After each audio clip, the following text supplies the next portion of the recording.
اللهم صل على محمد وآل محمد. بسم الله الرحمن الرحيم. اللهم إني أسألك برحمتك التي وسعت كل شيء وبقوتك التي قهرت بها كل شيء وخزأ لها كل شيء وذل لها كل شيء وبجبروتك التي غلبت بها كل شيء وبعزتك التي لا يقوم لها شيء وبعظمتك التي ملأت كل شيء وبسلطانك الذي على كل شيء وبوجهك الباقي بعد فناء كل شيء وبأسمائك التي ملأت أركان كل شيء وبعلمك الذي أحاط بكل شيء وبنور وجهك الذي أضاء له كل شيء يا نور يا قدوس يا نور يا قدوس يا نور يا قدوس يا أول الأولين ويا آخر الآخرين. اللهم اغفر لي الذنوب التي تهتك العصام. اللهم اغفر لي الذنوب التي تنزل النكام. اللهم اغفر لي الذنوب التي تغير النعم. اللهم اغفر لي الذنوب التي تحبس الطعام. اللهم اغفر لي الذنوب التي تنزل البلاء. اللهم اغفر لكل ذنب أذنبته وكل خطيئة أخطأتها. اللهم إني أتقرب إليك بذكرك وأستشفئ بك إلى نفسك وأسألك بجودك أن تدنيني من قربك وأن توزعني شكرك وأن تلحمني ذكرك. اللهم إني أسألك سؤال خاضع متذلل خاشع أن تسامحني وترحمني وتجعلني باسمك راضيا قانعا وفي جميع الأحوال متواضعا. اللهم أسألك سؤال من اشتدت فاقته وأنزل بك عند الشدائد حاجة وأزم فيما عندك رغبته. اللهم أزم سلطانك وعلى مكانك وخفي مكروك وظهر أمرك وغلب قهرك وجرت قدرتك ولا يمكن الفرار من حكومتك. اللهم لا أجد لذنوبي غافرا ولا لكبائحي ساترا ولا لشيء من عملي القبيح بالحسن مبتلا غيرك. لا إله إلا أنت سبحانك وبحمدك ظلمت نفسي ظلمت نفسي ظلمت نفسي وتجرأت بجهلي وسكنت إلى قديم ذكرك لي ومنك علي. اللهم مولاي كم من قبيح سترته، وكم من فاضح من البلاء أكلت، وكم من إصار وكيت، وكم من مكروه دفعت، وكم من ثناء جميل لست أحلى له نشرتا.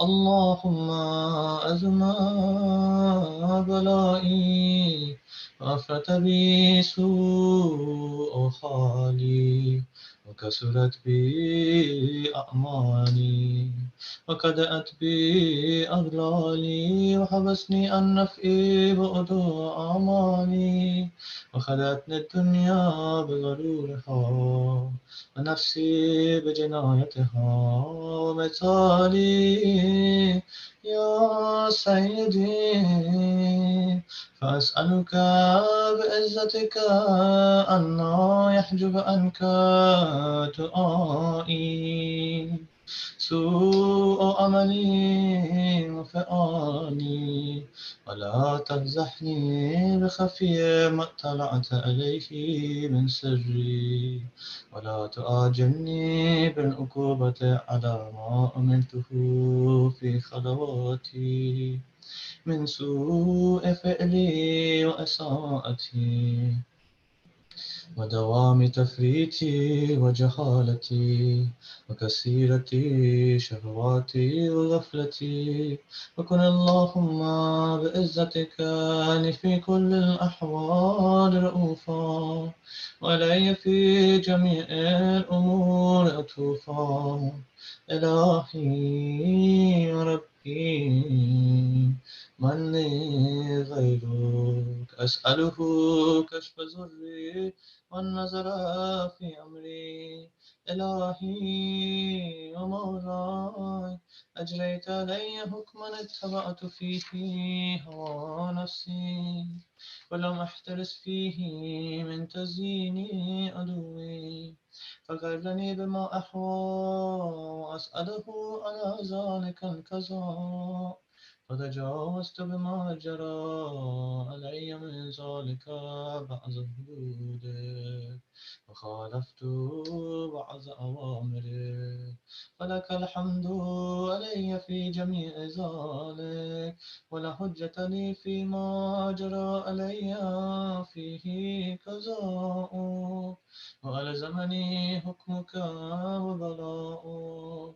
وقد أتيتك يا إلهي بعد تقصيري وإسرافي على نفسي، معتذرا نادما منكسرا مستكينا مستغفرا منيبا مكرا مذعنا مؤترفا. لا أجد مفرا مما كان مني، ولا مفزعا أتوجه إليه في أمري، غير قبولك عذري وإدخالك إياي في سعة من رحمتك. اللهم فاقبل عذري وارحم شدة ضري، وفكني من شد وساقي. يا رب ارحم ضعف بدني، يا رب ارحم ضعف بدني، يا رب ارحم ضعف بدني، ورقة جلدي ودقة عزمي. يا من بدأ خلقي وذكري وتربيتي وبري وتغذيتي، هبني لابتداء كرمك وصانف برك بي.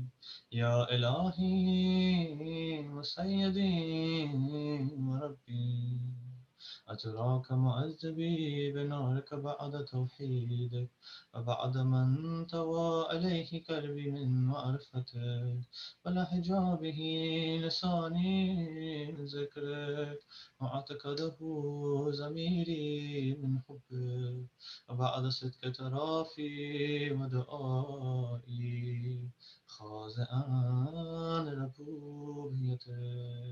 هيهات أنت أكرم من أن تزيع من ربيت، أو تبعد من أدنيت، أو تشرد من آويت، أو تسلم إلى البلاء من كفيته ورحمت. ولئت شعري يا سيدي وإلهي ومولاي، أتسلط النار على وجوه خرت لعظمتك ساجدا، وعلى ألسن نطقت بتوحيدك صادقا، وبشكرك مادحا، وعلى قلوب اعترفت بإلهيتك محققا، وعلى زمان حوت من العلم بك حتى صارت خاشعة، وعلى جوارها سأت إلى أوطان تأبدك طائعا، وأشارت باستغفارك مزئنا. ما هكذا الظن بك، ولا أخبرنا بفضلك عنك يا كريم يا رب، يا كريم يا رب، يا كريم يا رب. أنت تعلم ضعفي عن قليل من بلاء الدنيا وعقوباتها، وما يجري فيها من المكاره على أهلها، على أن ذلك بلاء ومكروه قليل مقصود، يسير بقاء كثير مدة. وكيف احتمالي لبلاء الآخرة وجليل وقوع المكاره فيها، وهو بلاء تطول مدته ويدوم مقامه، ولا يخفف عن أهله، لأنه لا يكون إلا عن غضبك وانتقامك وسخطك. وهذا ما لا تقوم له السماوات والأرض يا سيدي، فكيف بي وأنا عبدك الضعيف الذليل الحقير المسكين المستكين. يا إلهي وربي وسيدي ومولاي، لأي الأمور إليك أشكو، ولما من هذا الجوع أبكي، لأليم العذاب وشدته، أم لطول البلاء ومدته. فلئن سيرتني للعقوبات مع أعدائي، وجمعت بيني وبين أهل البلاء، وفرقت بيني وبين أحبائك وأوليائك، فهبني يا إلهي وسيدي ومولاي وربي. صبرت على عذابك، فكيف أصبر على فراقك، وحبني صبرت على حر نارك، فكيف أصبر عن النظر إلى كرامتك، أم كيف أسكن في النار ورجائي أفوق، فبعزتك يا سيدي مولاي أقسم صادقا، لئن تركتني نعتكا، لأزجن إليك بين أهلها زجيج الآمنين. ولا أصرخن إليك صراخ المستصرخين، ولا أبكين عليك بكاء الفاقدين، ولا أنادينك أين كنت يا ولي المؤمنين، يا غاية آمال العارفين، يا غياث المستغيثين، يا غياث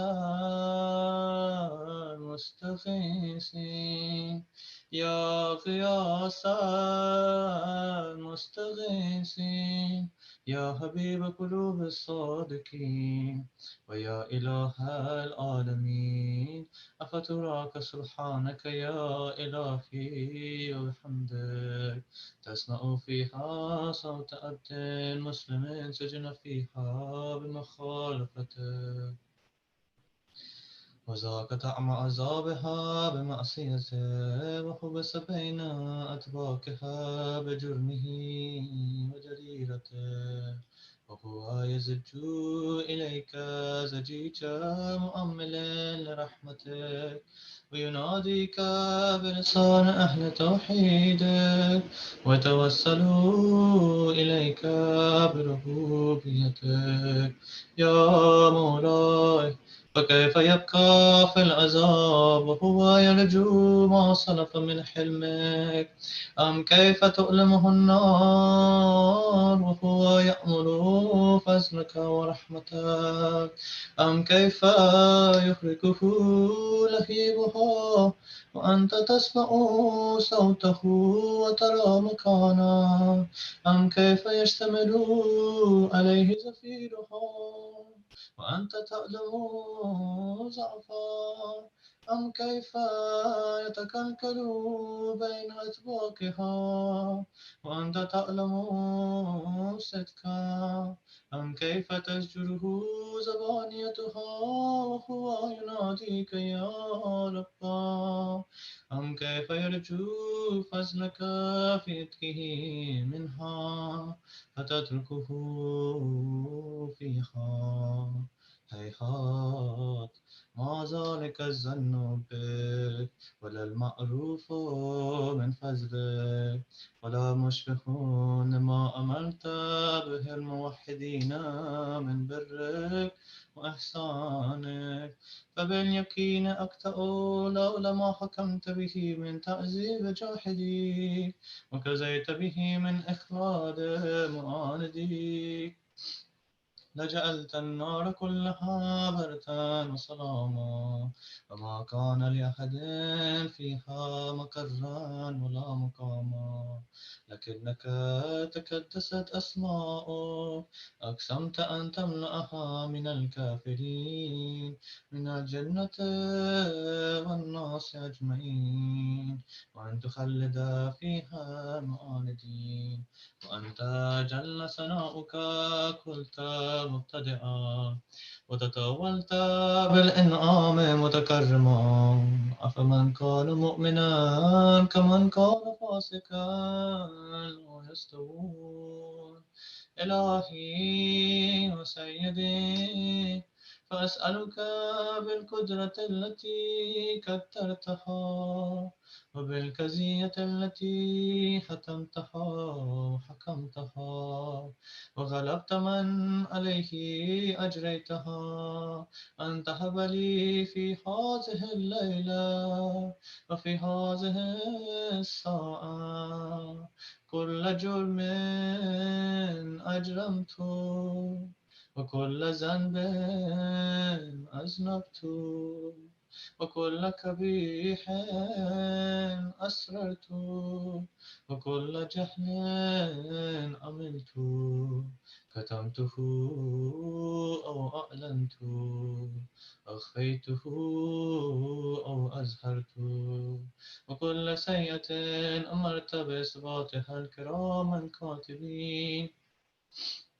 الذين وكلتهم بحفظ ما يكون مني، وجعلتهم شهودا علي مع جوارحي، وكنت أنت الرقيب علي من ورائهم والشاهد لما خفي عنهم، وبرحمتك أخفيت وبفضلك سترت، وأن توفر حظي من كل خير أنزلت، أو إحسان فضلت، أو بر نشرت، أو رزق بسطت، أو ذنب تغفر، أو خطأ تستر. يا ربي يا ربي يا رب، يا ربي يا ربي يا رب، يا ربي يا ربي يا رب، يا إلهي وسيدي ومولاي ومالك ملكي، يا من بيده ناصيتي، يا أليما بزري ومسكنتي، يا خبيرا بفكري وفاقتي، يا ربي يا ربي يا رب، يا ربي يا ربي يا رب، يا ربي يا ربي يا رب. أسألك بحقك وقدسك وأعظم صفاتك وأسمائك أن تجعل أوقاتي في الليل والنهار بذكرك معمورة، وبخدمتك موصولة، وأعمالي عندك مقبولة، حتى تكون أعمالي وأورادي كلها وردا واحدا، وحالي في خدمتك سرمدا. يا سيدي يا من عليه مؤولي، يا من إليه شكوت أحوالي، يا ربي يا ربي يا رب، يا ربي يا ربي يا رب، يا ربي يا ربي يا رب. كوي على خدمتك جوارحي، واشدد على العزيمة جوانحي، وهب لي الجد في خشيتك والدوام في اتصال بخدمتك، حتى أسرح إليك في ميادين السابقين، وأسرع إليك في البارزين، وأشتاق إلى قربك في المشتاقين، وأدنو منك دنو المخلصين، وأخافك مخافة الموقنين، واجتمع في جوارك مع المؤمنين. اللهم من أرادني بسوء فأرده، ومن كادني فكده، واجعلني من أحسن عبيدك نصيبا عندك، وأقربهم منزلة منك، وخسهم زلفة لديك، فإنه لا ينال ذلك إلا بفضلك وجودي بجودك، وعطف علي بمجدك، واحفظني برحمتك، واجعل لساني بذكرك لهجا، وقلبي بحبك متيما، ومن علي بحسن إجابتك، وأكلني أسرتي، واغفر زلتي، فإنك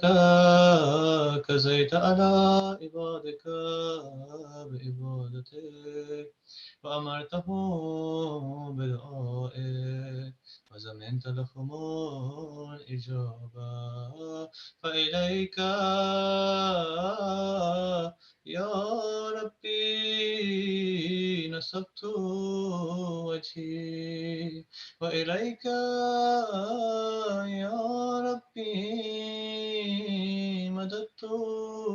يدي فبعزتك استجب لي دعائي وبلغني مناي ولا تقطع من فضلك رجائي واكفني شر الجن والإنس من أعدائي يا سريع الرضا يا سريع الرضا يا سريع الرضا اغفر لمن لا يملك إلا الدعاء فإنك فعال لما تشاء يا من اسمه دواء وذكره شفاء وطاعته غنى ارحم من رأس ماله الرجاء وسلافه البكاء يا سابق النعم يا دافع النكم يا نور المستوحشين في الظلام يا عالما لا يعلم صل على محمد وآل محمد وافعل بي ما أنت أهله وصلى الله على رسوله والأئمة الميامين من آله وسلم تسليما كثيرا كثيرا Allahumma salli ala Muhammad wa ali Muhammad. Jazakallah, Brother Daniel, for the beautiful recitation. Inshallah, I'd like to invite Sheikh Amin for the tafsir session of Nahjul Balagha. Thank you, brother. أعوذ بالله من الشيطان الرجيم. بسم الله الرحمن الرحيم. الحمد لله رب العالمين والصلاة والسلام على سيدنا ونبينا أبي القاسم المصطفى محمد وآله الطاهرين. اللهم صل على محمد وآل محمد وعجل فرجهم. الخطبة 28. أما بعد فإن الدنيا قد أدبرت وآذنت بوداع وإن الآخرة قد أقبلت وأشرفت باطلاع. ألا وإن اليوم المضمار وغدا السباق والسبقة الجنة والغاية النار. Khutbah number 28 of Nahjul Balagha is one of those akhlaqi khutbahs. Akhlaqi in the sense that it is a very famous one, first of all, and it's one of those ones that pushes a person to rethink their relationship with this worldly life and revisit it in the sense that how much to explore how much really value they are giving it.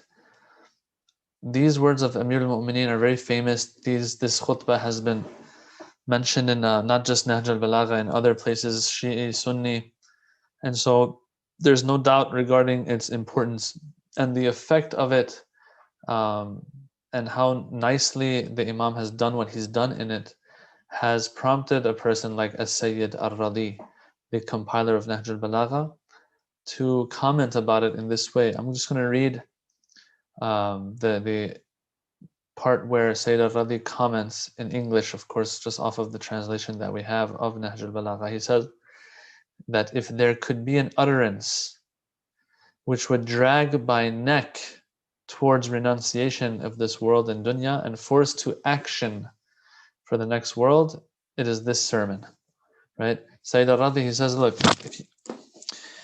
if you want words that will be very effective, that'll be very effective in making you shift from dunya to akhirah and to have the akhirah in your perspective, in your worldview, it's this sermon.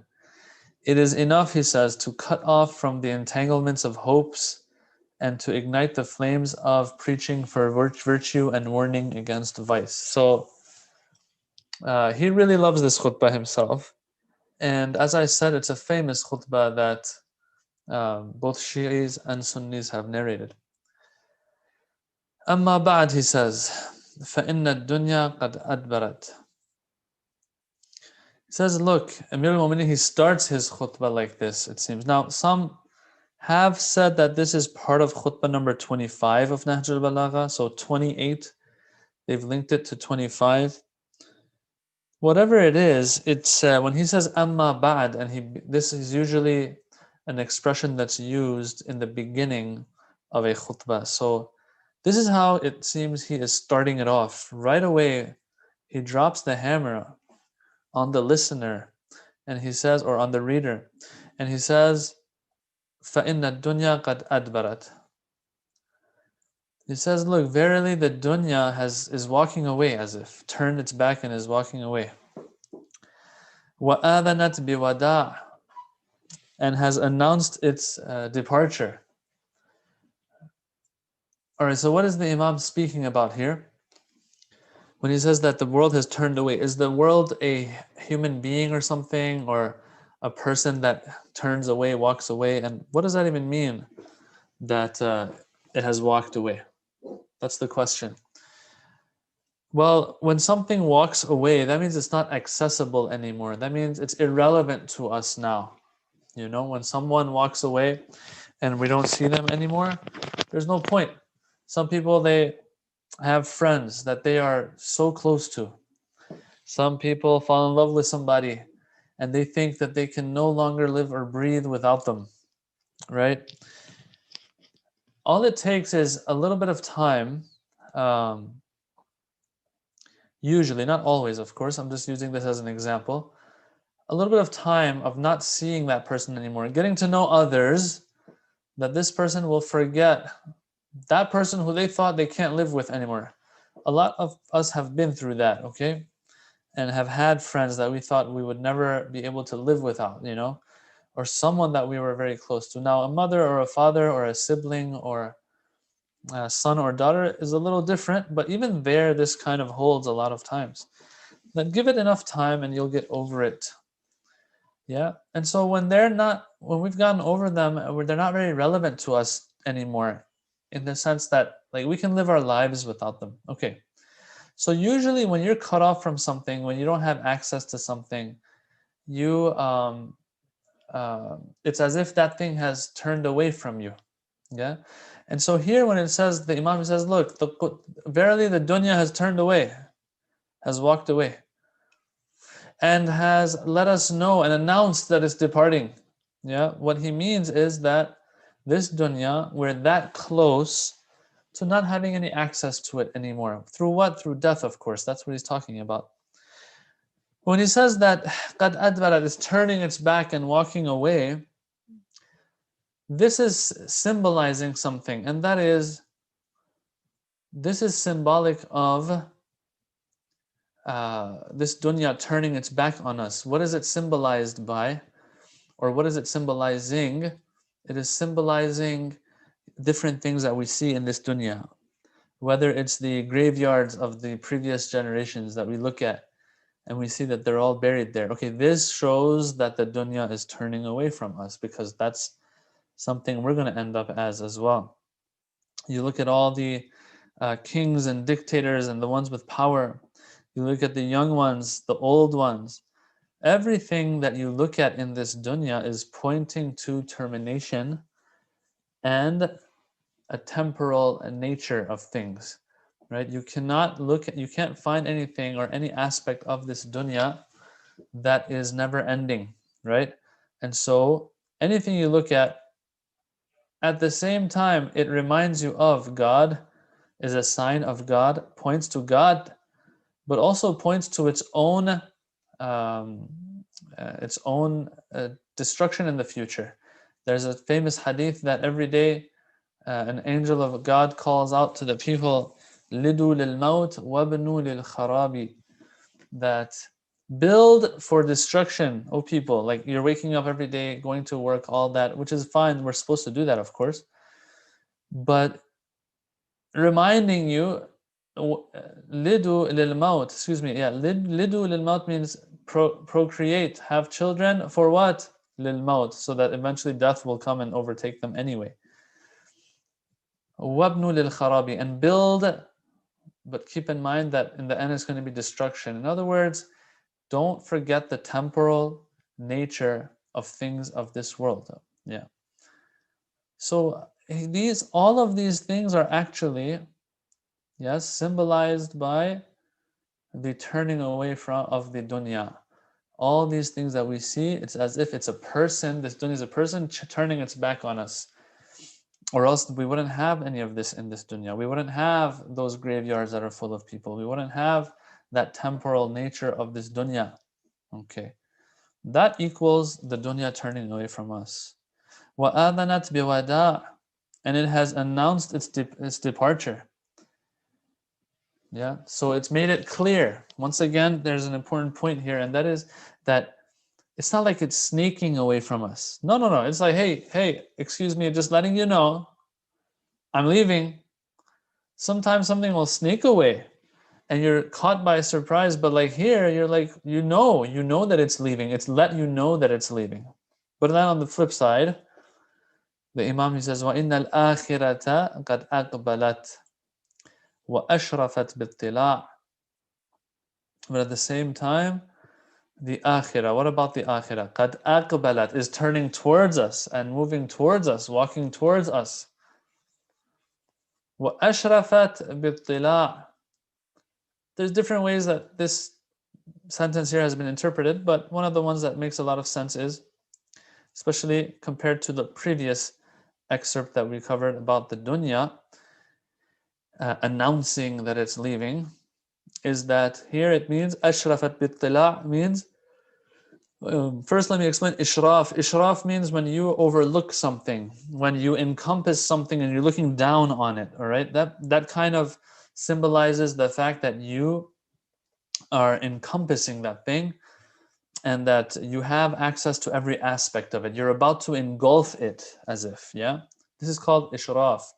When something is mushrif over something else, that means it's supervising it, it's encompassing it, it's looking over it, and so on. So the akhirah is in the state of ishraf over us, it's engulfing us, yeah? And as if swallowing every aspect of our existence. And it's doing this bittila.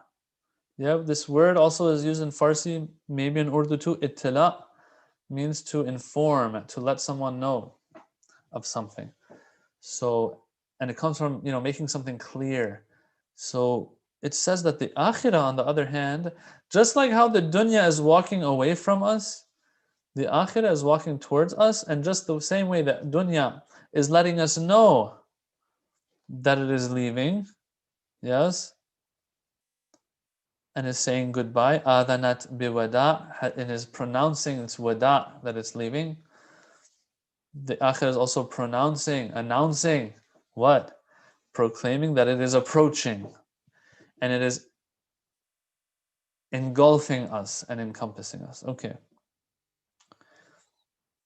How do we know this? Well, once again, obviously, the same reasons why. The same reasons why we knew that dunya is leaving and turning its back on us are the same reasons why we know the akhirah is coming. That same death that we see or hear of every day, or we go through at a smaller scale, which is sleep every day. All of this shows that the akhirah is coming. And so someone might say, well, yeah, but it's like a long, far out away from us, this akhirah coming. Yeah. Why would Imam Ali use this when we still have, if I'm 15 years old, I still got 70 years to go, maybe, inshallah. If I'm 25, 30 years old, I got 50 years to go still. The answer is that it's a hadith that I really like a lot, and I try to mention it as much as I can. That just because something is far away doesn't, or something is, it's going to be, is not close, doesn't mean it's far away either. Okay, we have to remember this. This is one of those, I think, super hadiths, I would like to call it. The hadith says that kullu atin qareebun, anything that is eventually gonna arrive is close, right? Those of you who are in your 30s right now, those of you who are in your 40s right now, 50s, 60s, it passed very quickly. And we know it. We know that it's passed very quickly. Yeah, if I'm in my mid or late 30s right now, I'll feel like really I was 18 2 days ago. It just doesn't make sense how fast things have passed. But when I was 15, if they told me you'll be 38, 40 sometime, I would be like, okay, ooh, that's a long way, man. That's not never gonna, it's not gonna come. No, if it's gonna come someday, then it's close. It doesn't matter if it's gonna be a million years from now. Once a million years pass, you're gonna be like, whoa, that was quick. Yeah, this is a famous story that I also mention a lot about Prophet Nuh alayhi salam. In the hadith, it says that when the angel of death came to take his life, Prophet Nuh, who had lived such a long life that the Quran points out that it was at least 950 years that he called his people to God. 950 years at least the man has lived. When it's time to go, he's kind of surprised. He says, whoa, that was quick. And so the angel of death tells him, what do you say about the people of end of times? They'll be living like 50, 60, 70, 100 years. He's like, that's nothing. If that's how short I was going to live, I would end my whole life with one sajda. I would do a one long sajda for my life to end. Yeah. That means I would do a 100-year sajda, as if 100 years is like 2 days or something. Right? So the point of this hadith is that, look, it passes very, very quickly. Before you know it, it's over. And so, kullu atin qaribun, even if you live the longest life, you have the life of Prophet Nuh, once the time comes to go, you're going to still be like, oh, that was quick. So this is one of those hadiths really that puts things into perspective. So, إِنَّ الْآخِرَةَ قَدْ أَقْبَلَتْ وَأَشْرَفَتْ بِالطِّلَاعِ, that this akhirah is coming towards us. Don't think that it's far away, because it's going to eventually reach you. And if anything is out there that will reach you, then it's not supposed to be classified as something far away. It's supposed to be classified as something close, actually. ألا وإن اليوم المضمار وغدا السباق. And so the Imam starts this sentence with ala, once again to get our attention. Verily, verily what? Today is the midmar and tomorrow is the sibaq. Let's talk about this a little bit. Midmar, they say, comes from tadmir, which means what? Which means you making something lean and thin. All right, so what's going on here? Back in the day, in old times, they would, like, horse racing was something big, for example. So what would they do? They would bulk their horses, feed them as much grass and grains or whatever it was, to really, not hold back on calories, so this horse bulks up. And even today, bodybuilders, that's what they do. They have a bulking period usually, and then they have a cutting period, which I'll talk about. Anyway, so they would bulk their horses, and then there was a place they would take the horses after these horses had gotten nice and fat and developed a lot of muscle too, of course. Horses develop a lot of muscle. And so, but it's under the fat. And that's what happens when you eat a lot of calories and you're working out, is that you build muscle, but it's covered by layers of fat. And so later on, you're going to have to cut, which is I don't know, it's a bodybuilding term maybe or something. When you are cutting, that means you are trying to lose fat now and get lean so that the muscle can really show itself. So with the horses, they would take them to the midmar, which means the place for tadmir, which means a place that this horse becomes lean. In other words, the training grounds for horses. Okay? So Imam Ali here, he says, Ala wa inna al-yawm al-midmar. Today, meaning the life that we're in right now in the dunya, is our midmar. These are the training grounds. This is where we have to work hard. Yes? Why? Because there's a race coming. When is that? That is tomorrow. Ghadan, tomorrow. As-sibaq. Tomorrow is the race. Yes.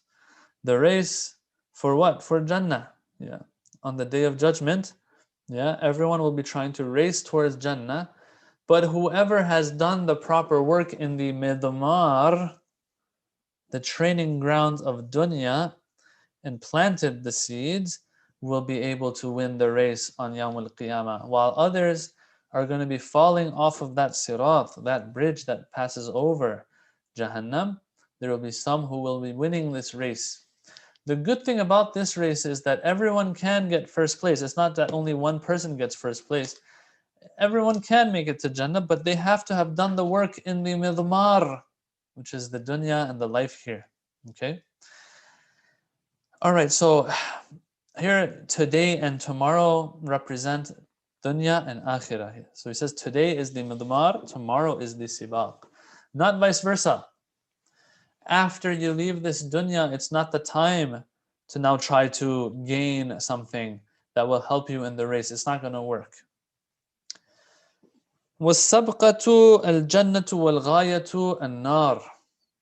So you can see how stuff is rhyming here as well. Imam Ali alayhi salam in his khutbah, he says, ألا وإن اليوم المضمار وغدا السباق والسبقة الجنة والغاية النار. Sabqa or subqa, which one is it? They both can work here. Sabqa means that destination that a person races to, that finish line that people are racing towards. Subqa is that, let's say, that prize that is given to the winner of the sibaq, the race. So whichever one you put here, whichever one you use is fine, but it seems that since ghaya is used in the same sentence, and ghaya also means destination, then sabqa also means kind of like a destination, but a destination that you race towards. Okay, now let me translate this verbatim, and then there's a point that we need to talk about. As-sabqatu means the destination that you aim for and try to reach. So Imam Ali says, the sabqa is Jannah. That which you are trying to reach, the destination you're aiming for is Jannah, wal ghayatu an-nar. But the destination is hellfire. What's going on here? There's a difference between the two. Sabqa means the destination you're aiming for. Ghaya is just any destination or a place where you end up. All right? So there is a little difference here. Sometimes you have something in mind, but that's not necessarily where you end up. Okay? Everyone wants to make it to the finish line in a race, right? Does everyone make it to the finish line? Sometimes yes, but sometimes no. If someone falls and breaks an ankle in a race, and they just sit there after that because they can't really run or walk or get up. If someone comes up to them and says, "Hey, what are you doing here? Is this where you were trying to reach? Is this what your goal was?" He'll say, "No, this is just where I ended up." All right. In other words, if you don't make it to the finish line, you'll end up somewhere else. Here, Amirul Mu'minin, he doesn't say was sabqatul jannatu wan nar, that the sabqa is either heaven or hell. The place where people are trying to reach is either heaven or hell. No. He says what everyone's trying to reach is Jannah, but the ones who don't reach it, where they end up? They end up somewhere else other than Jannah, which is An-Nar. So one might be able to conclude from this that, look, it's either this or that. It's either or. It's not that I'm going to do something so that I get both. No. You're going to either be in Jannah or Jahannam. Yes, there are some or maybe a lot who will go to Jahannam first and then they will end up in Jannah. But it's not like I can have both at the same time and choose or something, right? There is no third option, in other words. That's why I always use this example that life in this dunya is like a treadmill. You have to run on it. You can't just say, I'm just going to stand there, No. It's either you run or you fall and you snap something up in your body. That's what it is. It's either or. And Imam Ali here very clearly is saying that, look, the sabqa, the destination, the finish line everyone's trying to reach is Jannah. But some will just end up in a ghaya, in a place that is nar, that is Jahannam.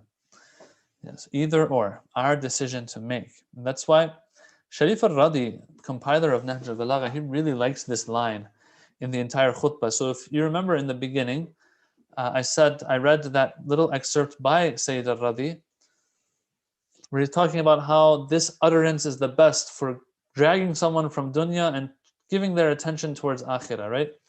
But then he says, when he continues, he says, Imam Ali's most wonderful wonderful words in this sermon are the following: that today is the day of preparation, while tomorrow is the day of race.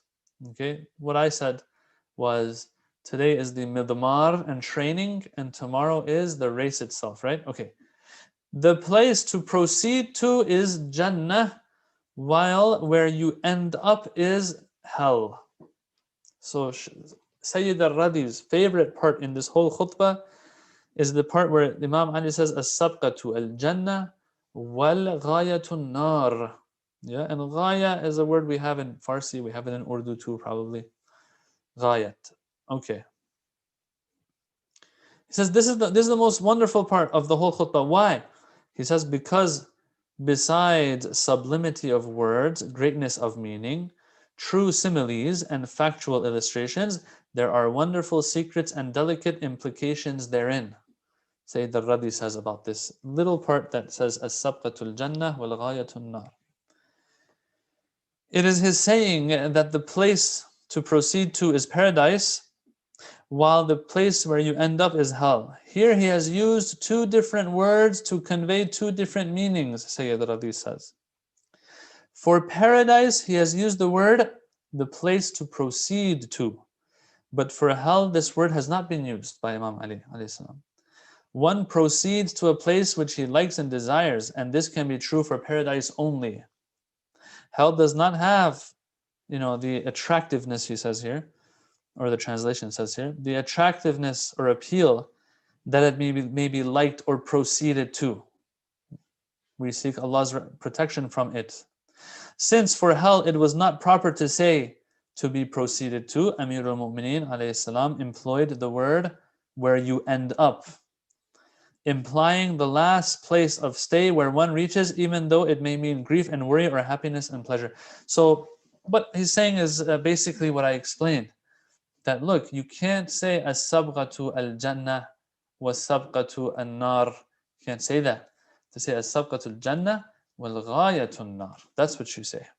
And that's what Amir al-Mu'minin has said here, and he was very careful how to use the right wording, Sayyid al-Radi says. This is sibaq, or race. We have this, once again, the Ahlul Bayt, when they speak, they echo the Quran. In Surah Hadid, verse 21, it says, سابقوا إلى مغفرة من ربكم وجنة عرضها كعرض السماء والأرض. سابقوا, sibaq here in Nahjul Balagha, sabiqu in the Quran, which they all come from the same root of sabqa, which means to race, which means to overtake one another, fall ahead of each other. Sabiqu ila maghfiratin, race towards, the Quran says, race towards a forgiveness from your Lord and a paradise whose width, yes, is like that of the sky and the earth. That's how wide and vast the heaven of Allah is. It's just, inshallah, we make it there. Inshallah, we make it there. So we have verses of Quran that also use the same wording. So if this is what it is, today is the midmar, tomorrow is the sibaq, is the actual race that you have to have prepared for from beforehand, or from before, the Imam, he concludes from all of this, he says, أَفَلَا تَائِبٌ مِّن خَطِيئَتِهِ قَبْلَ مَنِيَّتِهِ أَلَا عَامِلٌ لِنَفْسِهِ قَبْلَ يَوْمِ بُؤْسِهِ. He says, okay, if this is the case now, that this is where we train, this is where everything matters. He says, is there not anyone who is willing to repent from their sin right now before their death arrives? Is there not a person who's willing to act and do work for themselves before the day of hardship arrives? I like to compare this to um, the grasshopper and the ant. That story and fable of the grasshopper and the ant. The grasshopper was just saving up for his day, while the ant was saving up for the winter. And how in the end the grasshopper didn't have what he needed when the time came to start using what had been stored. Anyway, he says, look, is there anyone who will do work for themselves before their day of hardship comes? What's going on here? There's one or two points I want to make in this line. Amilun, is there anyone out there who's willing to work? Amil comes from amal, a person who does something, practices something, acts upon something. Is there not a person out there who is willing to act for themselves? This part is like super important, like underscore this, please. Amilun linafsihi, not for anyone else, for yourself only. The akhirah is all about you and I. That's what it's all about. It's not about mom, dad, brother, sister. On that day, the Quran tells us every person is worried for themselves, no one else. Yes, the exception to this rule is the shafa'ah and permission to intercede that Allah gives to certain chosen people. There will be some exceptions to this rule, but the Quran reveals to us the rule, and the default on the day of judgment is what? Is that everyone is going to be worrying about themselves. The Quran says that on that day, everyone has an affair and problem and issue that they are worrying about for themselves, which keeps them occupied from worrying about anyone else other than themselves. Yes, that's what it is. On the day of judgment, that's how it's going to be. And so here, since the Imam is speaking about the akhirah of the people, he says, Amilun, is there anyone out there to do some work? For who? For mom, for dad, brothers, sisters, for themselves, for their akhirah. Now, we do have to pay attention to this. Sometimes we do something for our parents. We've done something for our parents, yes, in this dunya, but in reality, we've done it for ourselves in the akhirah. So any good that I do here for others, to others, it's for them and to them in this life, but in reality, it's for myself. For myself where? In the akhirah. And so this is very important here. Amilun li nafsihi. In other words, Imam Ali is reminding us, we care about ourselves more than anyone else. If the entire universe goes to Jannah, right? But we don't make it to Jannah, we go to Jahannam, it's not worth it for us. It's just not. So we care about ourselves more than anything else, right? Amilun li nafsihi. In other words, if you respect yourself, you're going to go and work for yourself. But working for yourself in the akhirah, which translates to doing good work here for others, which translates to worship here, which translates to taqwa here, and so on and so forth. But all of this is really you working for yourself. Yeah, there are some people who will not have too much respect for themselves, who won't care for themselves, which is a very, very small minority. Yeah. That's a different story. But Imam Ali is kind of shaking us. He's like, you care about yourself, don't you? Yeah. Then is there not anyone to work for themselves before the time comes that it's going to be a day of hardship and a day where they can't do any work anymore because their hands are tied? Yeah. ألا وإنكم في أيام أمل من ورائه أجل. You are living in a time and days right now of hope that will be followed by what? An ajal. Ajal means that finish line. Ajal means that time where something ends. That point where a certain timeline, a certain amount of time is going to end. Yeah, which means death here, of course.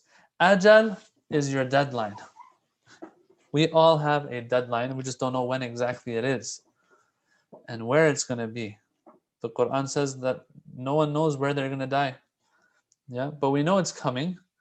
And so here the Imam says, look, you are living in days of hope, right? Hope for what? Hope that uh, you can store up on whatever you need. Yes, when that ant is storing its whatever it's stashing up on for the winter, that is the time of hope. If it didn't have any hope, the ant, it wouldn't go out trying to store stuff, right?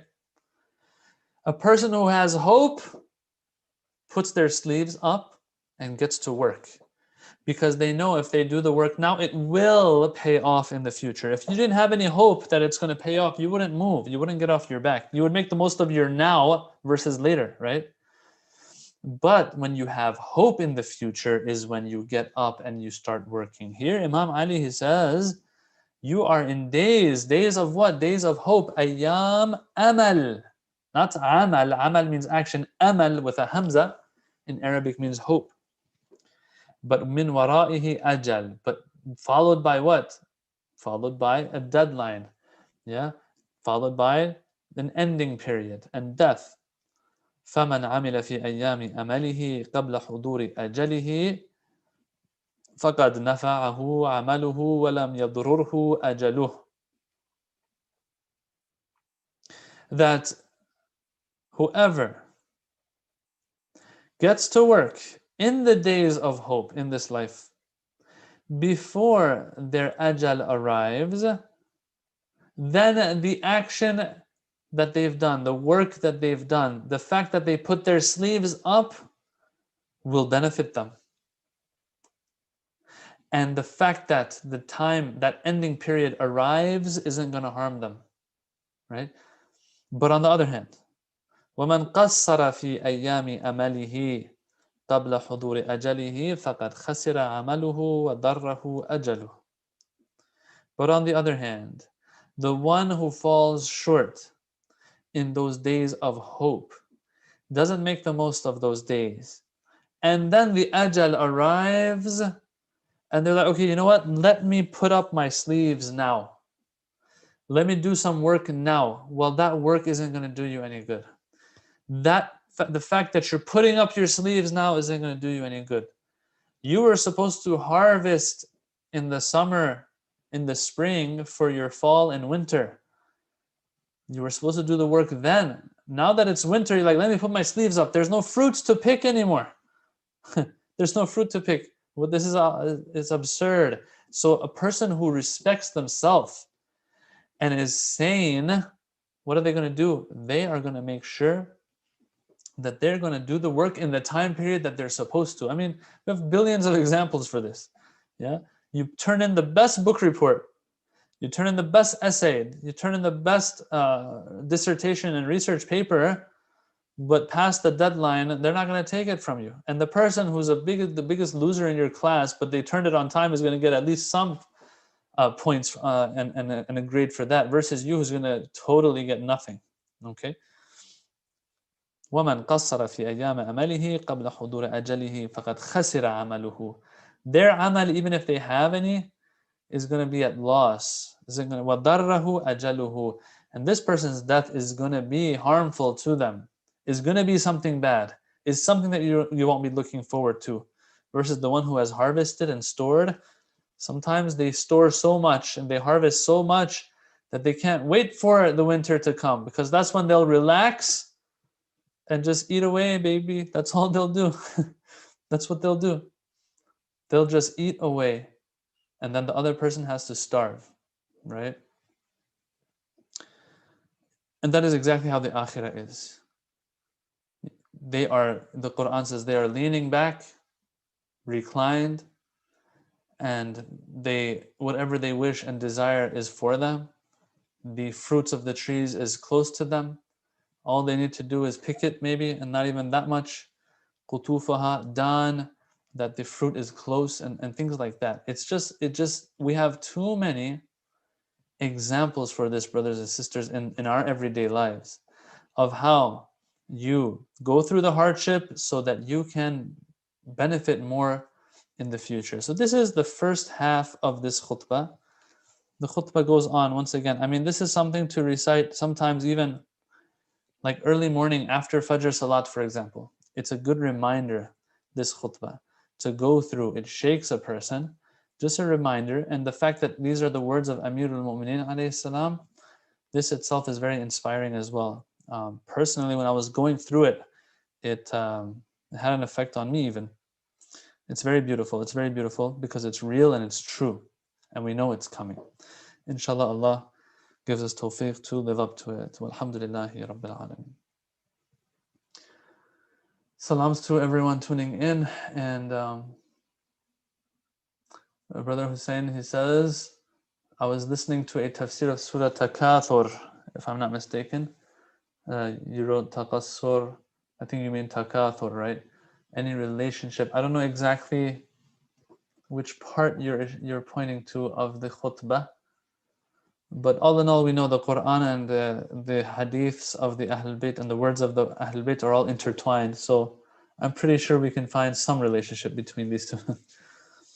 Okay, so that was the first half, as I said. Inshallah, we will continue with the second half next week. Wassalamu alaikum wa rahmatullahi wa barakatuh.